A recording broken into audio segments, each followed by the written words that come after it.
Thank you. Good evening, ladies and gentlemen. This is the August 19th, 2001 hearing of the Board of Appeals on a continued application for variance by Michelle Long and Mr. Carrick of 34 Walnut Street and I believe in 49 Walnut Street. This application was originally heard on August 9th, 2021. The applicants are represented by Attorney Ned Corcoran. Mr. Corcoran made a full presentation before the board, and there was no opposition to this application for a variance. There were numerous people who submitted assents in favor of this application, but regretfully, the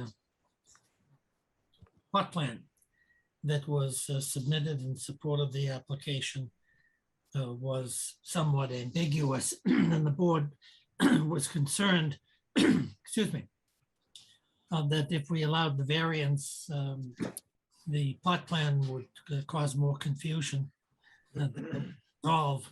So we agreed to continue this hearing, the agreement of all of the parties, to this evening to allow Attorney Corcoran and the applicants to secure a more a plan that was more understandable and was less likely to cause issues with the title or with the conveyance of the lot. So the board is consistent this evening of myself. My name is John Leonard. I'm chairman of the Board of Appeals. Attorney Ted Daber and Attorney Nicholas Gray. So I think without further ado, I should say that Mr. Corcoran did submit a new plot plan. So why don't we turn this over to Mr. Corcoran? Do you want to be heard, Ned, and bring us up to date as to what you filed and why it's a better plot plan than originally filed with the application, and if you have any additional words of wisdom for us so that we can vote on this application. Thank you, Mr. Chair, members of the board. Ned Corcoran on behalf of Michelle Long and Matthew Carrick, who are the owner and applicant respectively. We did, at your request, submit a revised A&R plan, revised dated August 16, 2021. I think the confusion, there are a couple of things. One is that the lot that was identified as lot B1 was shown with additional area that's for lot 2. And so that was one issue. And the second issue, I think, was that lot 1, which is owned by Ms. Long, was showed an area that have been in discrepancy, part of the early and division of the lot.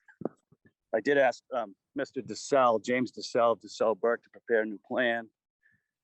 We removed the reference where we separated the reference to lot areas on lot B1 and lot 2, and made a note relative to the area of lot 1, which was the property that Ms. Long would retain. Essentially, what happened is that when Mr. Hannigan prepared the plan in original plan in 2005, he used instruments that were available at the time. The new plan, it was recalculated using newer technology. There's a discrepancy of about 40 square feet between the old plan and the new, but I'm advised by Mr. DeSalle that is an acceptable practice in terms of adjusting areas on plans to fit the newer technology. It will not create any issues that we're aware of in terms of conveyancing as we go forward. So I would ask that the board approve the plan, the revised plan as submitted. Certainly able to answer any questions that the board would have at this time. Thank you. Great, thank you, Mr. Corcoran. Let me see if my colleagues have any questions regarding this revised plan. Ted Daber, do you have any questions of Mr. Corcoran?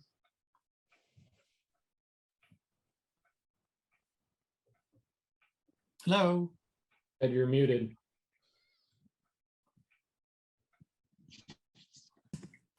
Sorry about that. Oh, I do not have any questions. I reviewed the revised plan and it's understandable.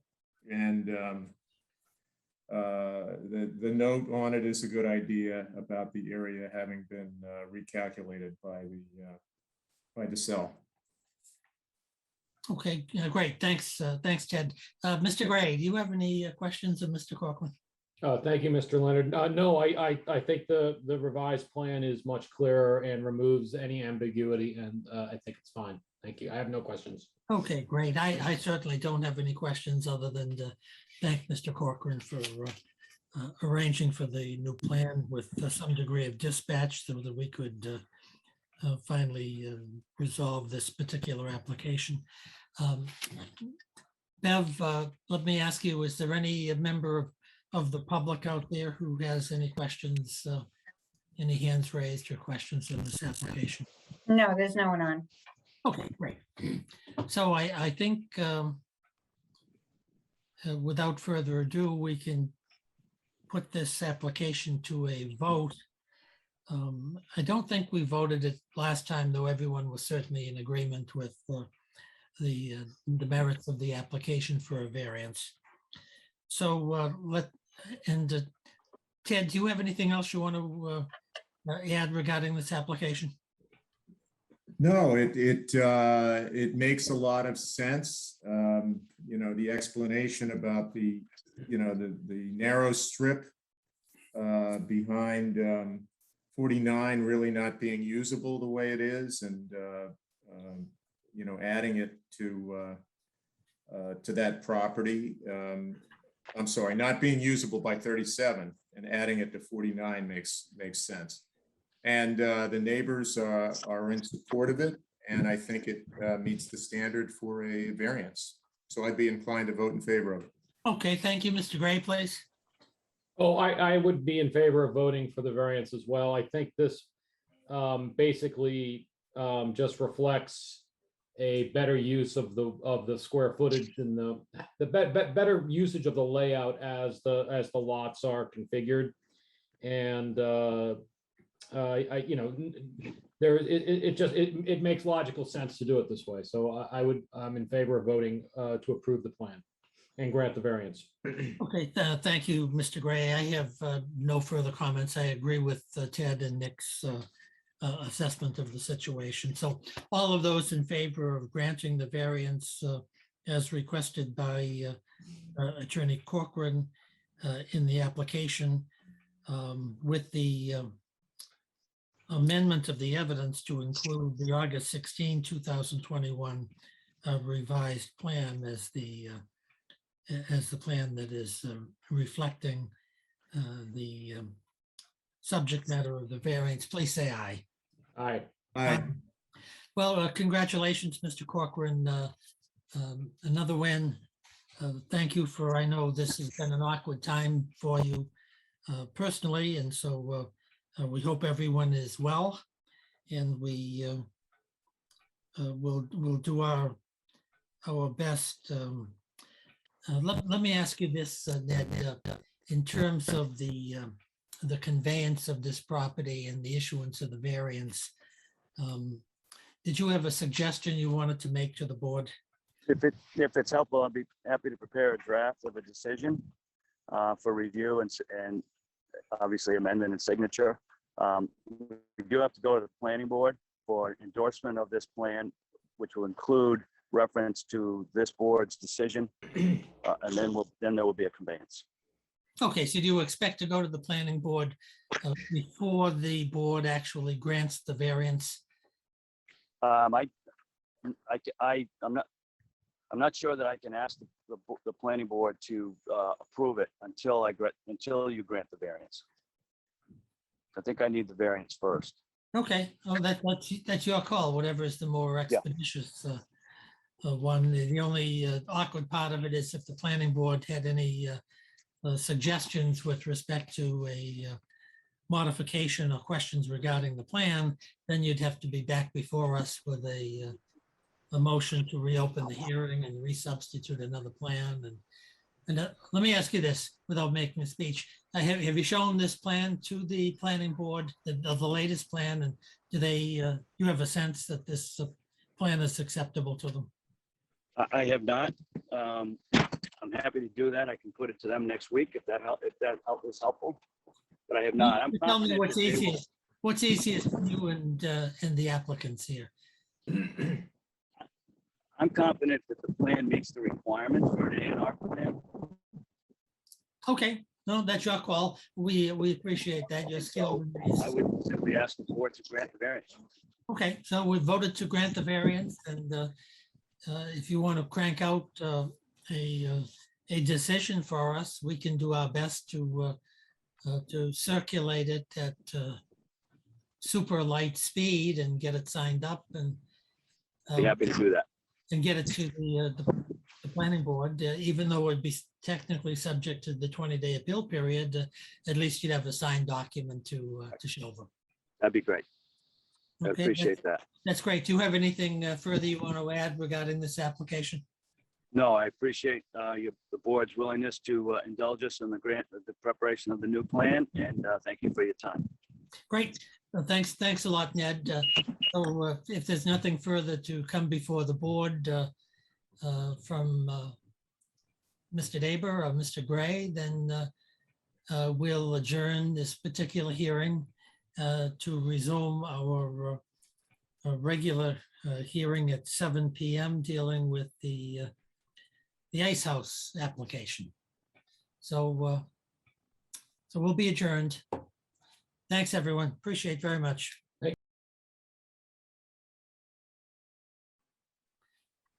Good evening, ladies and gentlemen.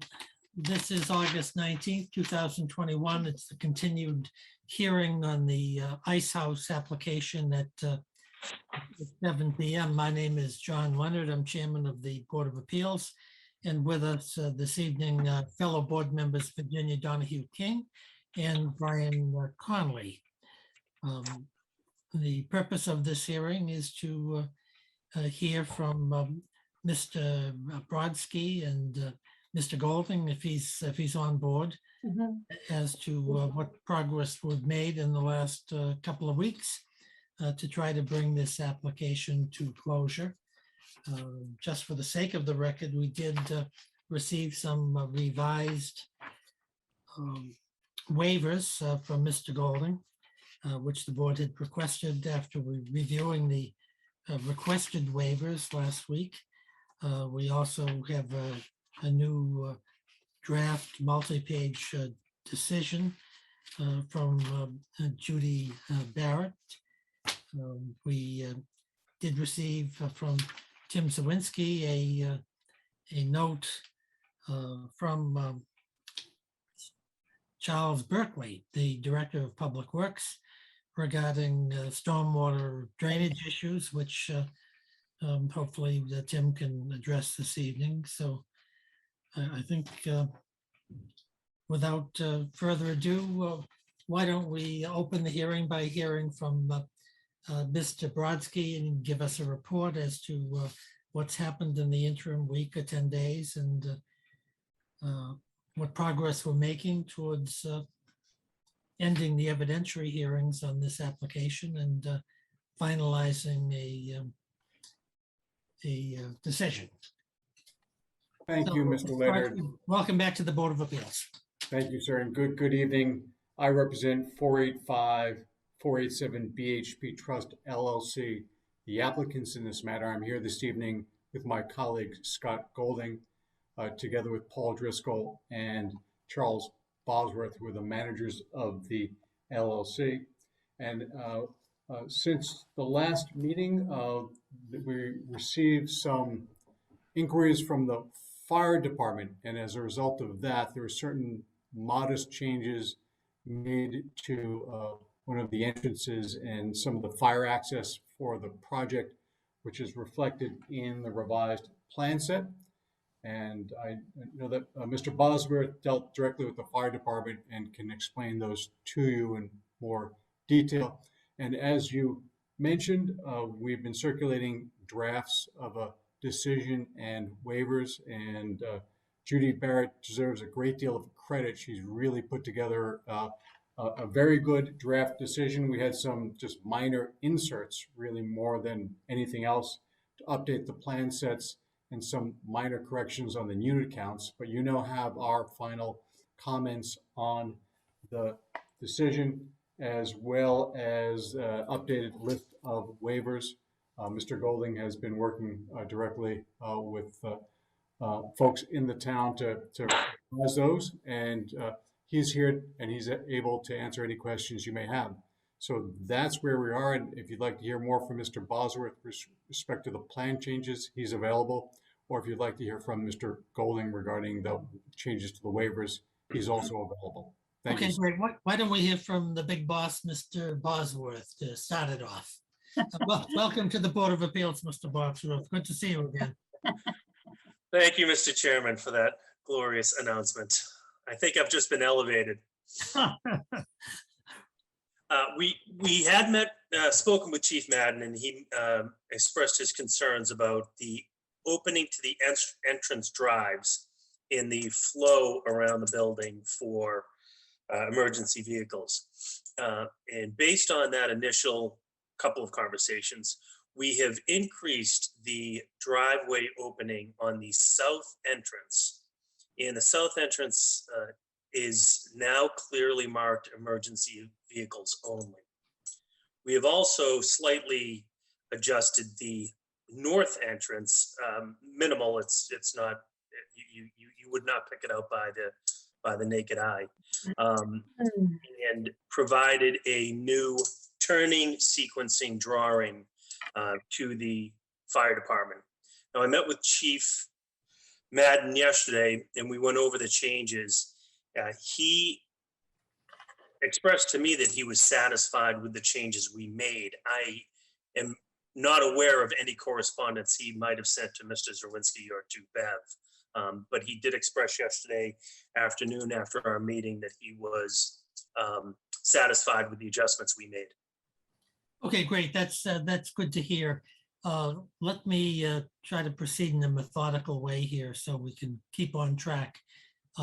Let me ask Mrs. King Mrs. King, do you have any questions of Mr. Bosworth and the revised entrance plans? No, I don't. Okay, now Mr. Connolly, how about you? I don't have any questions either. Okay, great. I don't have any questions. I thank Mr. Bosworth for being diligent and chasing this down. Tim Zawinski, are you there? And do you have any comments on the traffic sequencing plan and Chief Madden? Yes, Mr. Chair, thank you very much. I actually, Chief Madden walked across the parking lot, I think immediately after his meeting with Mr. Bosworth yesterday, and we had a good conversation. So I can attest to the fact that it was a good conversation, and it yielded a satisfactory result for the fire department. So I appreciate Mr. Bosworth reaching out and making those changes. It's important that we get this element of the project right. So we're definitely appreciative of that. And yeah, that's all. Tim, have you had a chance to look at the revised plan, and is that satisfactory from your perspective? Yes, I took a quick look at it. I'll be perfectly honest with you. If Chief Madden is happy, I'm happy. And by all accounts, he is happy. So. Well, I agree. I agree with that. We certainly want to keep the chief happy. So that's terrific. That's Yeah. I think, Mr. Chair, if I understand the plan correctly, it looks like they did a study and a plan that shows just about every way a fire truck could turn on the property, and that it can get around every element of the building and the parking lot. We looked to the fire chief to tell us that he agrees with that, but it looks like they've really done a thoughtful, planning exercise here. Okay, that's great. Thanks, Brian. Appreciate very much. Mr. Bosworth, strike it. Mr. Brodsky, what do you want to handle next in terms of outstanding issues? Again, Mr. Leonard, I we're prepared to go through the proposed list of waivers. But, if you'd like to discuss that, Scott can just take you through the changes that were made as a result of the last round of revisions. Okay, I think that's probably a smart way to do it. So, Mr. Golding, welcome back to the Board of Appeals. Why don't you give us a brief review of the changes you made in response to the board's questions regarding the waivers? Excellent. Thank you, Mr. Chairman. For the record, Scott Golding from Durham, Tacho, Morgan. After the last hearing, I took the feedback the board provided. We went through some of the specific waivers we discussed as being unnecessary. So if the board would recall, there were a requested waiver from sections related to relief from the Board of Appeals, variances, additional permits, Section 10, which was other bylaws, rules and regulations, as well as Section 11, which related to penalties. We were seeking a waiver from that. Our intention wasn't to get around anything in the future, and I don't believe it's actually necessary with the comprehensive permit process as we discussed. So those have been eliminated from the requested waivers. The other request was to provide more specificity with regard to the waivers from the wetland bylaw. We have done that. So we specified the sections we're seeking relief from within the wetland bylaws as well as the wetland regulations. So those are new. And then we then also specified the sections of the storm water management bylaw that we're seeking relief from specifically. I had multiple conversations with Mr. Zawinski today with regards to the necessity or the applicability of the stormwater management bylaw. Essentially, the bylaw is applicable if we discharge to the municipal stormwater system, or it's not applicable if we're receiving an order of conditions from the Conservation Commission. So we are not discharging to the municipal system, and we are also going to be receiving an order of conditions from under this state act from the Conservation Commission. Therefore, I don't believe we still require those waivers. I know Mr. Zawinski had conversations with the DPW.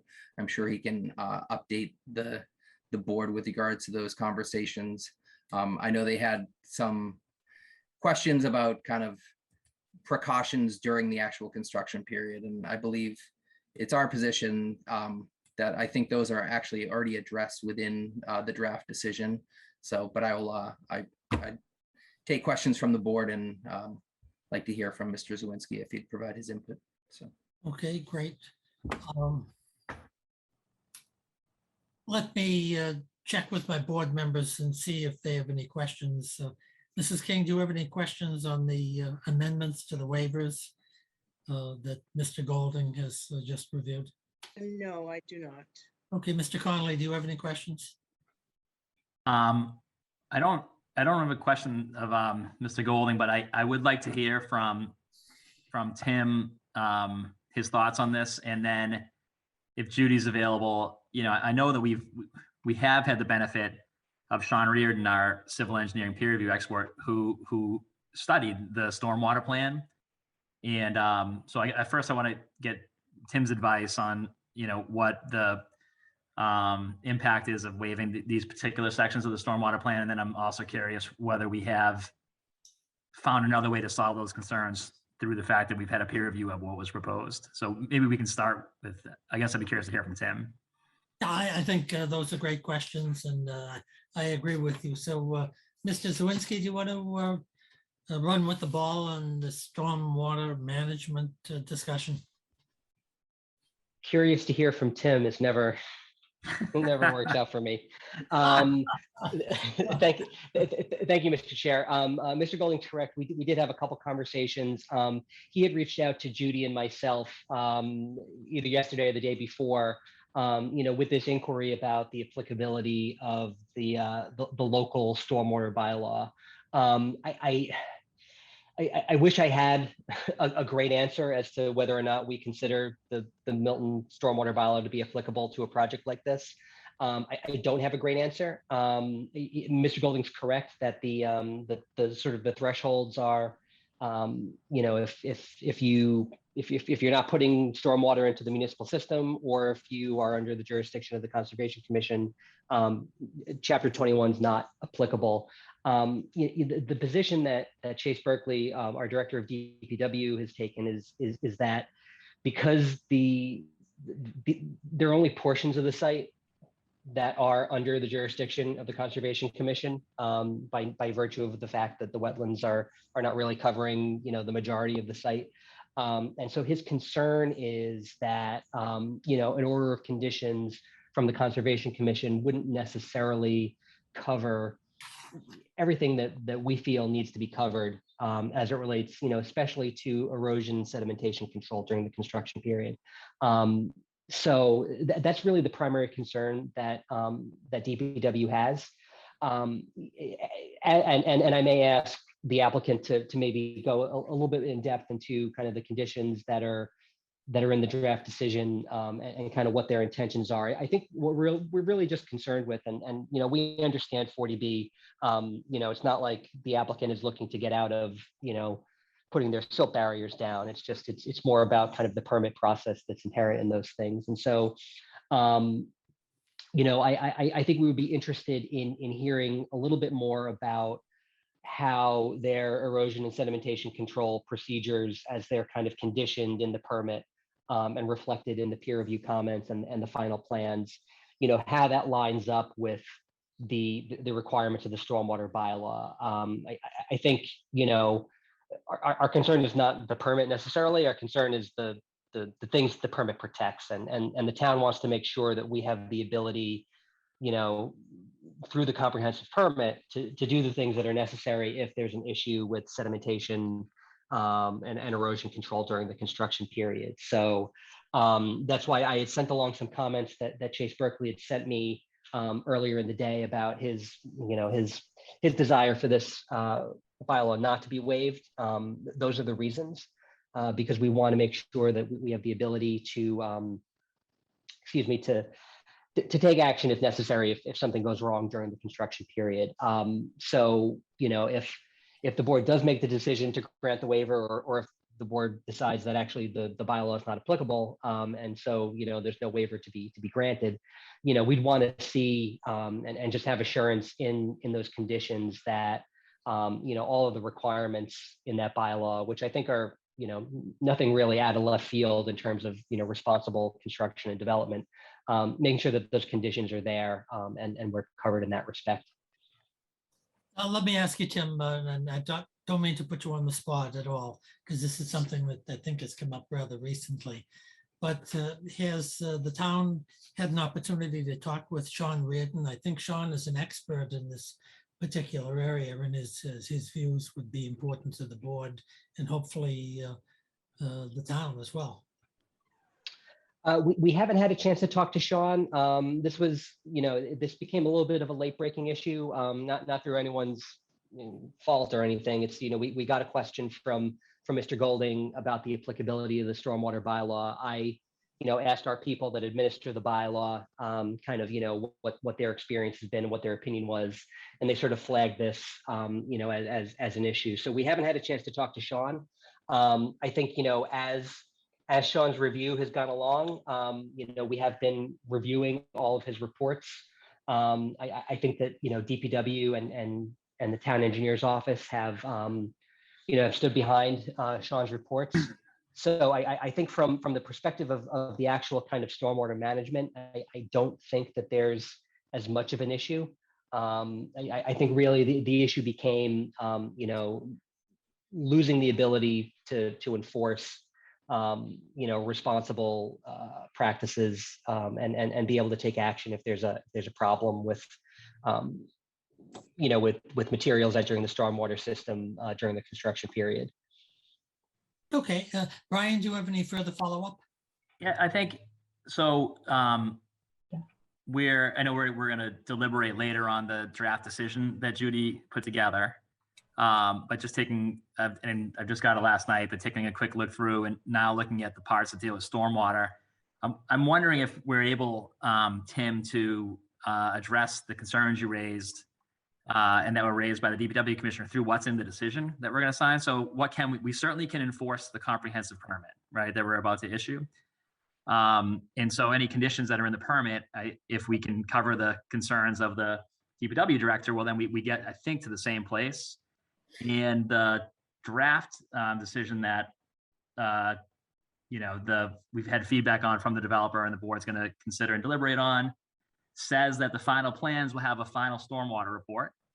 So the developer is going to have to give us a report, and the report is going to have to comply with the Massachusetts Stormwater Handbook, Right, the stormwater management standards of the town of Milton's stormwater bylaw. right. And I think these are conditions to a certificate of occupancy. That So- language came from Sean. Okay, and great. So then that was a recommendation. So Yeah. I think it may be that we're able to give the DPW commissioner comfort that we will be able to enforce good stormwater management practices by the conditions that are going to be in the decision. And maybe if I understand it, you're seeking a waiver, Scott, so that you don't have to seek another approval. I think the goal is to have all of the approvals that you need run through one comprehensive permit. But because we have tied the town's stormwater bylaw into the permit, the town still has the right to enforce it. Let me pause there and see if Scott and Adam agree with that and the applicant. Thank you, Mr. Connolly. This is Adam Brodsky. Could I speak to that issue, please? Absolutely. Go ahead. Thank you, sir. I think there are three separate issues here that are getting conflated. So first are construction, erosion, and control measures. And those are actually mandated under the federal NIPD's program. We're going to need a construction general permit for this site and a stormwater pollution prevention plan, which will address any construction-related stormwater issues. And that is a condition of the draft comprehensive permit. And so the town is covered with respect to construction activities. Of course, at any time, if there is an issue that the town believes would be a violation of either the permit or the standard, it will have the ability to enforce those requirements. But I just want to make sure that we're separating that from stormwater associated with the project. And the stormwater associated with the project has already been demonstrated to comply with the Massachusetts stormwater standards.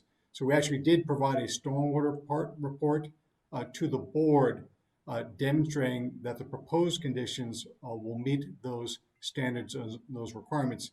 And again, if there is an issue in the future with respect to compliance with the stormwater system, the town is not giving up any ability to enforce those requirements. Lastly is the town's stormwater management bylaw, which Thank you. isn't it? Which I believe is a separate issue and a requirement now of federal and state law, so that the communities can certify compliance with the MS4 program.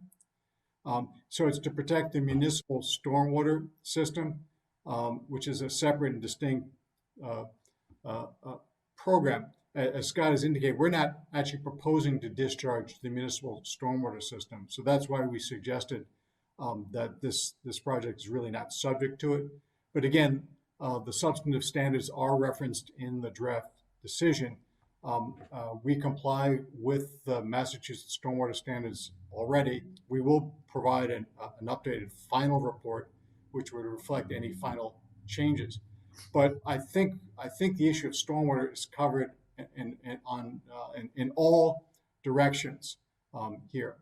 So I don't know if Mr. Bowser wants to add to that or Mr. Golden wants to add to that. Thank you. I don't, Adam. That you're correct. They're conflating the three issues. From the constructability standpoint, we'll have to provide an erosion control and sedimentation plan along with NIPD's permit and a SWIP plan. So from a constructability standpoint, the town will be able to enforce what is on those drawings. Let me ask Mr. Connolly, do you have any follow-up questions of Mr. Bosworth or Mr. Brodsky? Mr. Bosworth, maybe I might just ask Judy and Tim, do they see a gap here? I don't see a gap, but I wonder if you're seeing something that we need to tie up that's not addressed through how the permit conditions written in the reports and plans we have.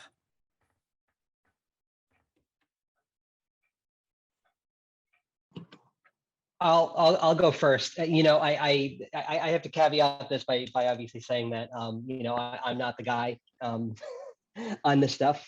Chase Berkeley, the DVW director, and Marina Fernandez, the town engineer, are our people on this. I think my position without kind of weighing in on whether or not there's a gap. I think our goal as a town is to just make sure that for lack of a better term, the spirit of the stormwater bylaw is complied with, via, all of the various reporting and plans and materials that are necessary to be produced, if not the letter by virtue of, having to actually get the permit, after the comprehensive permit is issued. So that's really our primary concern.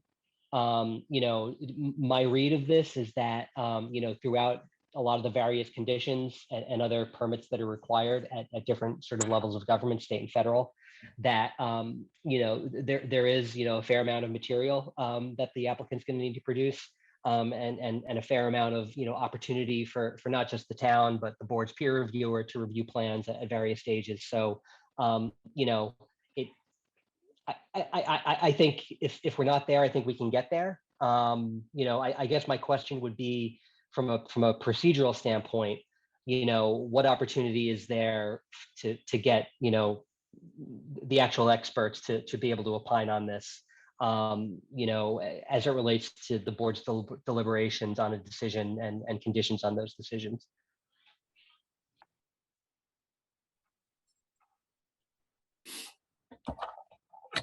Okay. All right, that's helpful, Tim. Thank you. Maybe I'll just flip the question and just ask the applicant, is there a gap they see? So if you're saying in the permit, you're going to comply with plans and you're going to comply with the bylaw, then why do you need a waiver? I think we want to get to the right result for the project, but I just want to make sure I understand what we're waiving then if we're saying we're going to comply with it.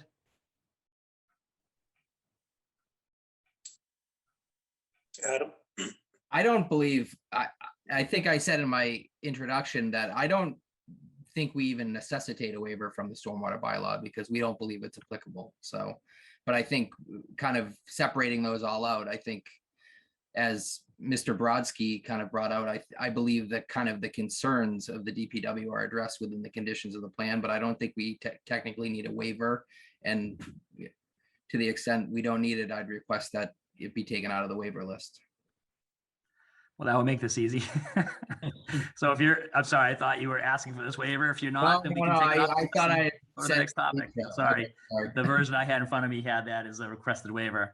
Yeah, we submitted that this morning, and these discussions. Okay, great. Took place in the course of the day. I apologize for not covering so. All right. Well, thank you. So it seems like we've solved that one.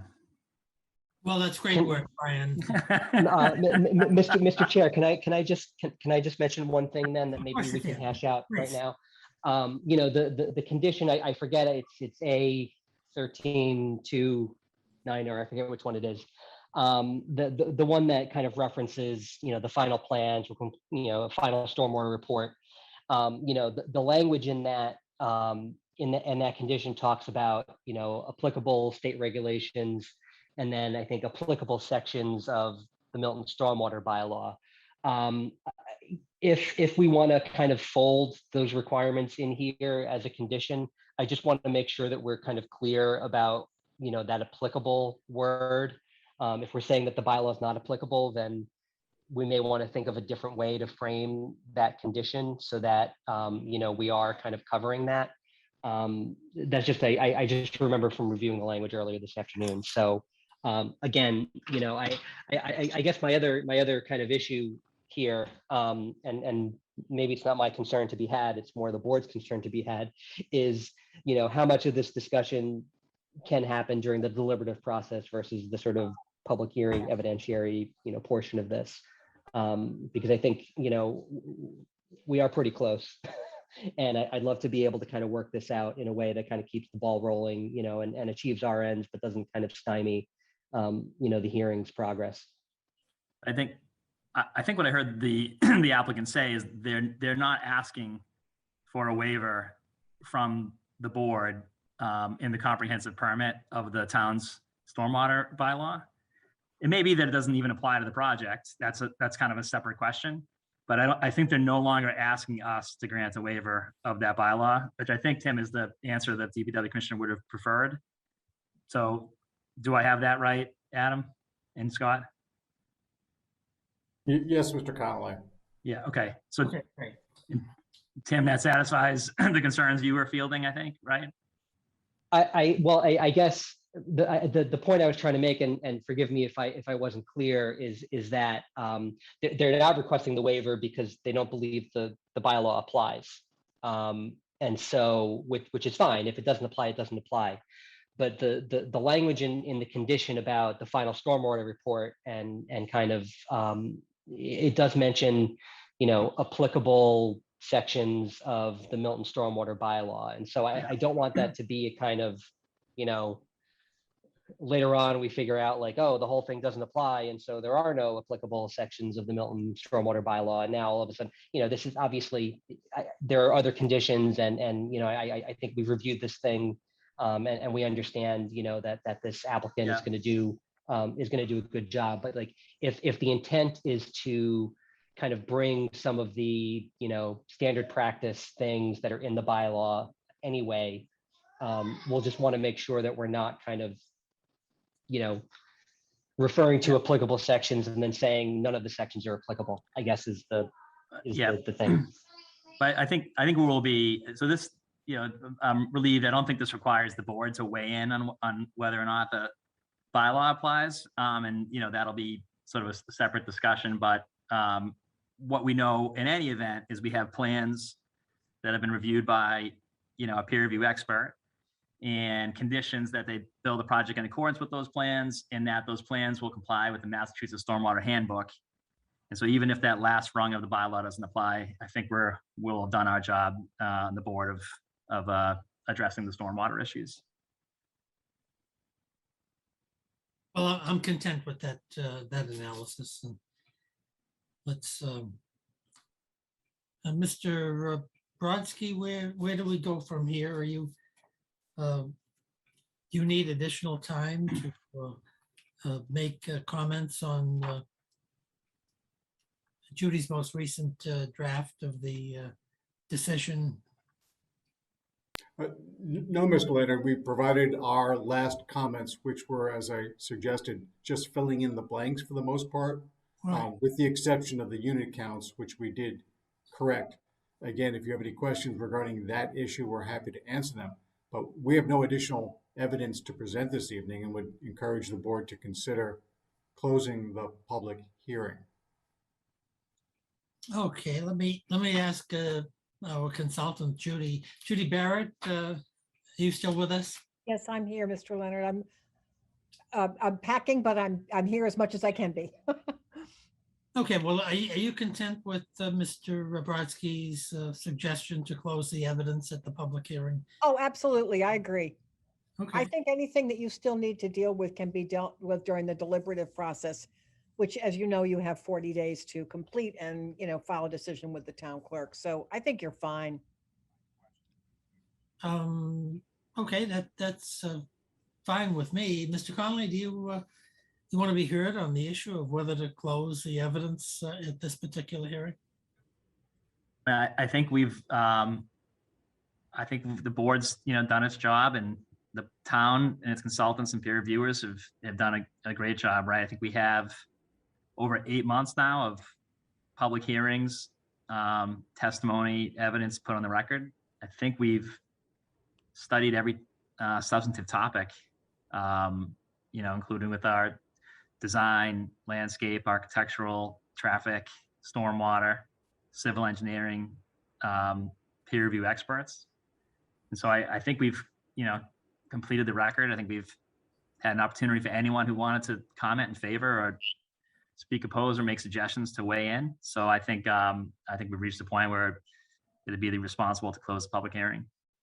Okay, Mrs. King, do you want to be heard on the issue of closing the evidence at this hearing?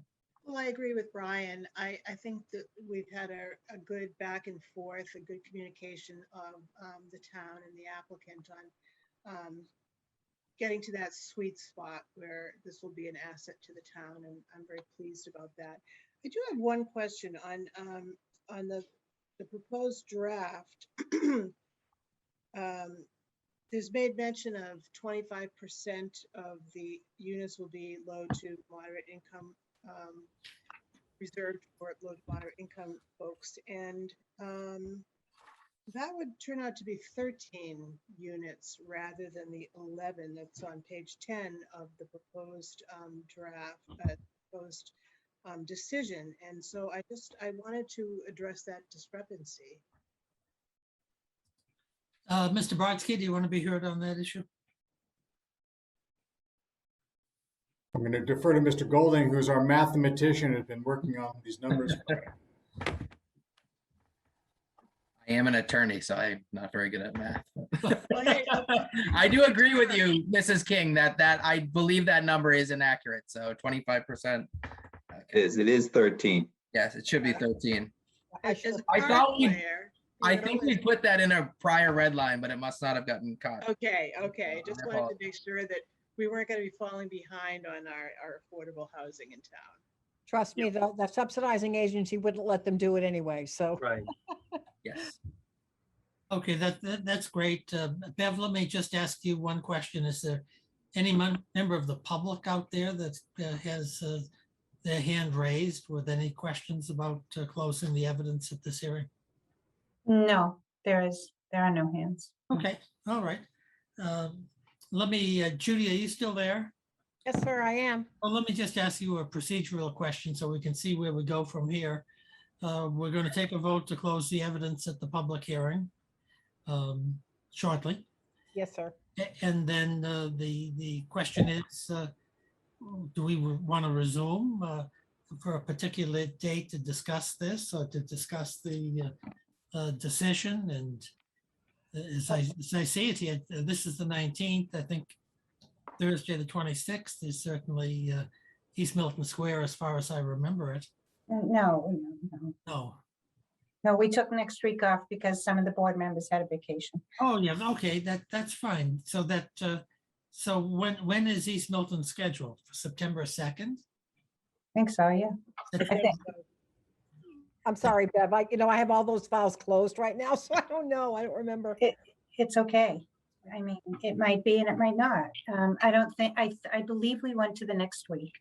But that'd be the Thursday, September 2nd, that's the day after Labor Day. Mhm.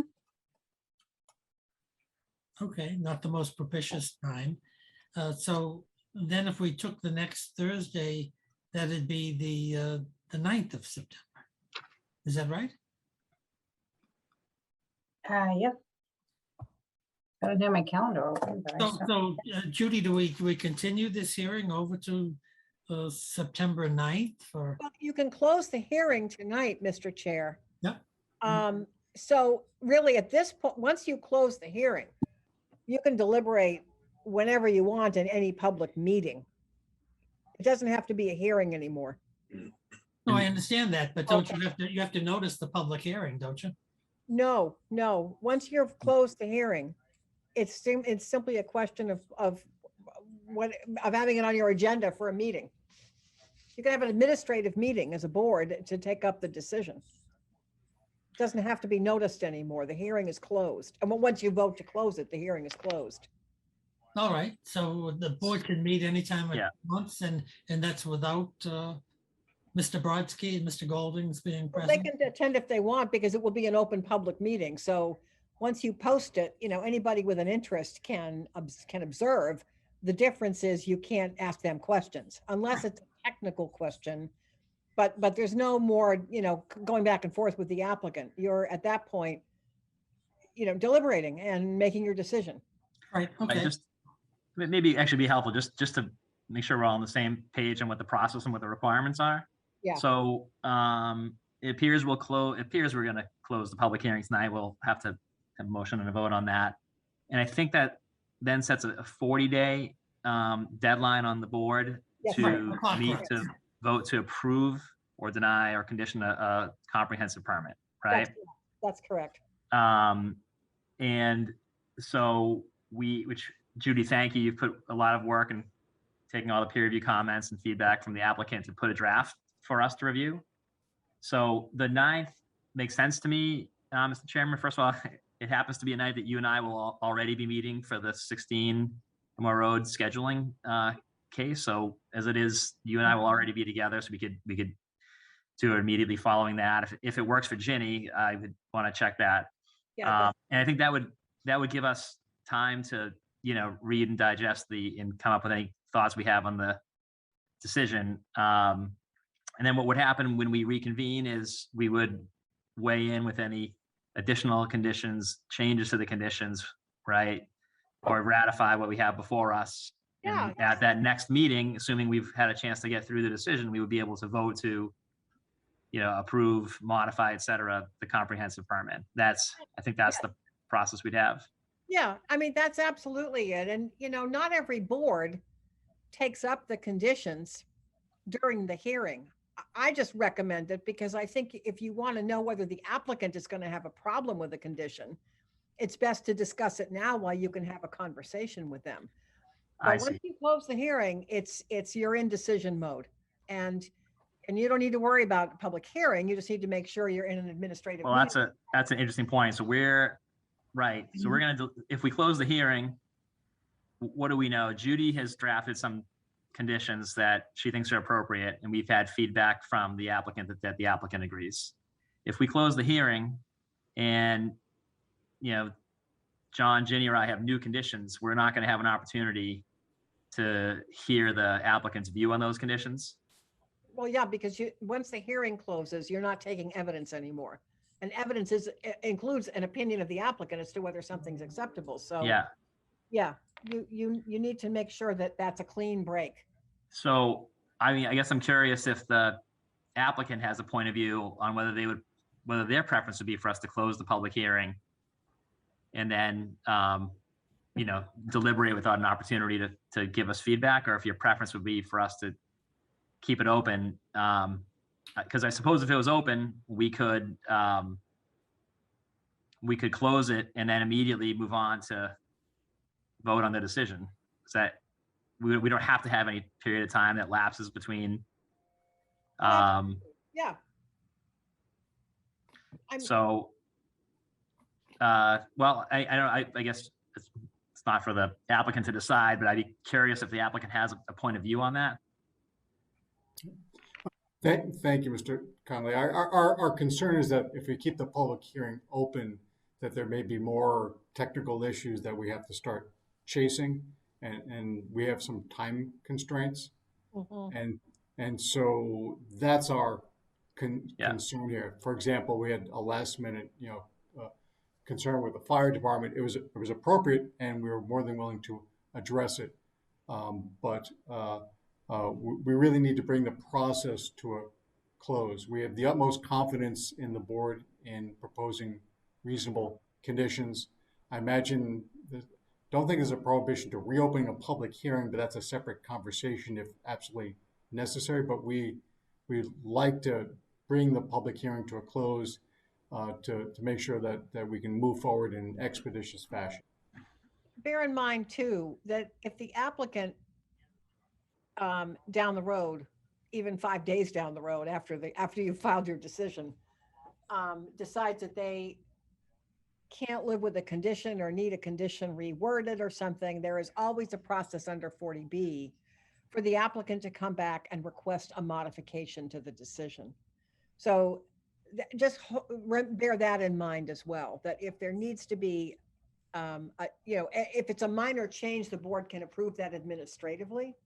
If the change they want is a big deal, then you can decide to treat it as a big deal and open a public hearing to consider that request. But I don't think there's a problem really closing the hearing. I think, the question, Brian, that you might want to consider is there evidence you haven't talked about yet that would lead you to think there's a condition which hasn't been addressed. No, right. Yeah, no, I take the point. I mean, I think we've got all the evidence we could ask for on this. You know, the only evidence we don't have is when we come, and we may not have conditions that would be disagreeable, but if we did, what information the applicant would have shared to, you know, inform our decision. Look, I don't think that'll happen. I think we have, as I said earlier, all the facts we're going to need to make our decisions. So I'm still comfortable closing the public hearing. I think the applicant's comfortable with that. If my fellow board members still are, and then I think 3 weeks would give us enough time all to get through the draft decision so that we can discuss it and hopefully conclude at our next meeting. Yeah, let me ask two questions. Ginny, are you content with closing the evidence this evening? Yes, I am. I think it's been a good process, and I don't see that there will be a problem. Okay, I am as well. And I guess the next question really is for Judy Barrett. Judy, when if we move this over for a meeting to discuss the decision, and we select the 9th, September 9th, we have one hearing, 16 Amer Road, but that's going to be a 5-minute continuance. Yeah.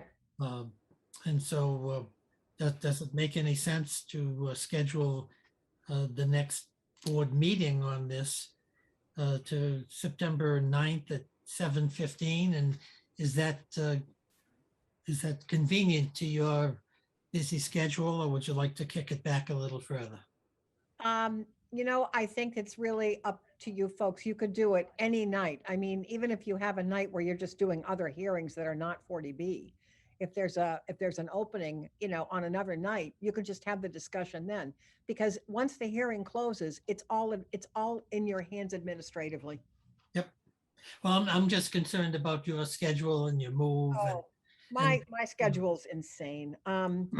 You know, if we're going to talk about it on September 9th, I'll make sure I'm available. I may have a hearing that night, John, but I can probably work between 2 meetings. Okay, but there's no other date that you would. No, every night is insane. Okay, well, it's not a happy thought, but I appreciate your candor. Because I really think when we come to discussing the decision, we're going to need to perhaps rely on you and your advice and your wisdom more than making technical edits to your proposed decision. So sure. I think we're going. Okay, all right. So let me ask my fellow board members whether there's a motion by Mr. Conley to close the evidence at this particular hearing. Sure, Mr. Chair. I move that we close the evidence now. And I'd be Okay. happy to second that. And Mrs. King seconds. So all those in favor of closing the evidence on this ice house application this evening, please say aye. Aye. Aye. So there we have it, 3-0. The evidence portion of this proceeding is over with. And do we want to have any discussion about the proposed continuation date for the purpose of discussing the decision on September 9th at 7:15? Is that convenient for everybody? That is. Yes. Okay, I guess that's convenient for me. And if it becomes inconvenient, I just have one matter down in Bristol County that's scheduled for a jury trial on the 7th, and it's supposed to be going forward, but I don't see any reason why I can't be back here on the 9th at 7:15. So why don't we do that? Because I really, I think as my board members do as well, it's better to be acting on this while it's fresh in our minds. And I think perhaps more importantly, this has been a long project for Mr. Bosworth and his partners, and I'm sure they would love to see a decision earlier rather than later. And I think they're entitled to that if we can do that. So All those in favor of continuing this hearing till September 9th at 7:15 in the evening, please say aye. Well, we're not continuing the hearing, right? We've closed the hearing. Is that, We'll Yeah. close the evidence at the hearing. yeah, So what are we doing? We're meeting. just, yeah, I guess we're scheduling to meet on the application, right? Yeah. Yeah, the hearing would be closed. Now you would just be going into an administrative meeting to discuss the decision. Right, okay. Yeah. Well, so all those in favor of scheduling an administrative hearing on September 9th at 7:15 in order to discuss the proposed decision, please say aye. Aye. Aye. I think I heard Ginny say something. but- Yes, yes, then my Okay. hand was there. Okay, super. So Judy, Bev, Brian, and Ginny, do we have anything further to discuss here, or can we adjourn? Nothing further on my end. I think we're all set. Bev, you all set? Yes. Judy Barrett, you all set? Yes, sir. Thank you. Adam and Scott? But thank you, Mr. Leonard, and thank you, everyone. As I think I said previously, the end result is a much better project than where we started. And that was through your thoughtfulness. So we really appreciate your efforts. Okay, great. So we're over to September 9th at 7:15 PM. Thank everybody for their attendance this evening, and we'll do our best to be prepared to put most or all of the matters in the proposed decision by Judy to its final position and see if we can issue the judgment as quickly as possible. Yeah, and I can work with Tim, Mr. Chair, to make sure the language satisfies the staff and so forth, but I don't see any problems at this point. And I have to just say, I really appreciate all of Tim's help with this. It's just the communication inside Town Hall among the staff has been great. I'm glad to hear that, and it's music to our ears, but to be frank, knowing Tim and his experience in such matters, this is exactly what we expected. So everyone have a great evening, and we'll be around on the 9th to push this decision forward. You then. Thanks, Thank guys. you. Good night. Great. Thank you, everybody. Good evening. Bye-bye.